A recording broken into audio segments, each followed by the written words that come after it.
Pensez à la dernière fois que vous avez essayé quelque chose de nouveau, peut-être une présentation au travail, une nouvelle activité, ou même un simple projet de bricolage à la maison. Avant même de commencer, combien d'entre nous sont submergés par des pensées de doute et d'incertitude? Et si je n'y arrive pas? Et si les autres me jugent? Ces pensées sont automatiques et souvent, elles nous paralysent.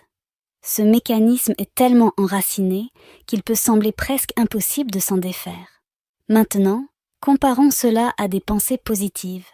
Avez-vous déjà essayé de vous dire « je suis capable » ou « je mérite le succès » ? Ces affirmations positives demandent un effort conscient et délibéré. Elles vont à l'encontre de notre tendance naturelle à voir le monde à travers un prisme de menaces et de peur. C'est un peu comme essayer de nager à contre-courant. Mais pourquoi devons-nous lutter si fort pour être positifs ? La vérité est que cultiver une attitude positive demande de la pratique et de la patience. Pensez à cela comme à un muscle. Les pensées négatives sont comme des poids que nous soulevons quotidiennement sans même nous en rendre compte. Elles deviennent plus fortes parce que nous les utilisons constamment. En revanche, les pensées positives nécessitent une attention et une répétition intentionnelle. Il faut les nourrir, les répéter et les renforcer constamment. C'est un travail ardu, mais les résultats en valent la peine.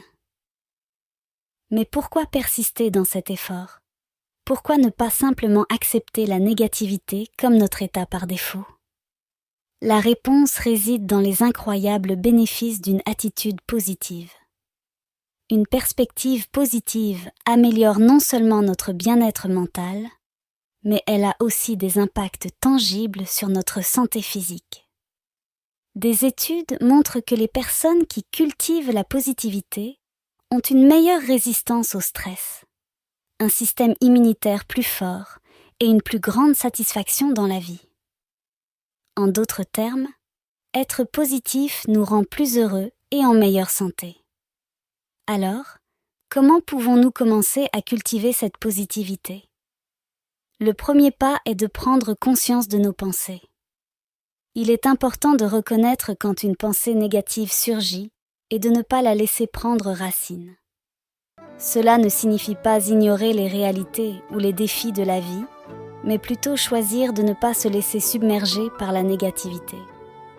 Une technique efficace est la pratique de la gratitude. Prendre quelques minutes chaque jour pour noter 3 choses pour lesquelles nous sommes reconnaissants peut transformer notre perspective et renforcer notre positivité. Ensuite, il est crucial de s'entourer de personnes positives. Nos relations ont un impact énorme sur notre état d'esprit. Passer du temps avec des personnes qui nous encouragent et nous soutiennent peut faire toute la différence. Ces relations nourrissent notre esprit et nous rappellent que nous ne sommes pas seuls dans notre quête de positivité. Enfin, n'oublions pas l'importance de croire en nous-mêmes. La confiance en soi n'est pas quelque chose qui vient naturellement pour beaucoup d'entre nous. C'est une compétence qui se développe avec le temps et l'expérience. Il est essentiel de célébrer nos petites victoires et de nous rappeler que chaque pas en avant, aussi petit soit-il, est un progrès.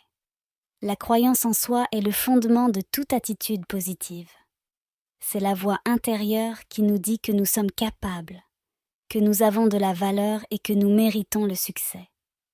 Il est indéniable que cultiver la positivité et croire en soi est un défi. C'est un chemin parsemé d'embûches et de moments de doute.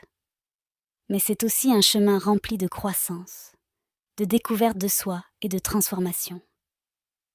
Alors, chers auditeurs du Zadia Show, je vous encourage à embrasser ce défi. Commencez aujourd'hui, un pas à la fois, et voyez comment votre monde commence à changer. Merci de nous avoir rejoints pour cet épisode inspirant du Zadia Show. Restez positifs, croyez en vous, et n'oubliez pas que chaque jour est une nouvelle opportunité pour grandir et briller. À la prochaine, et d'ici là, gardez la tête haute et le cœur ouvert.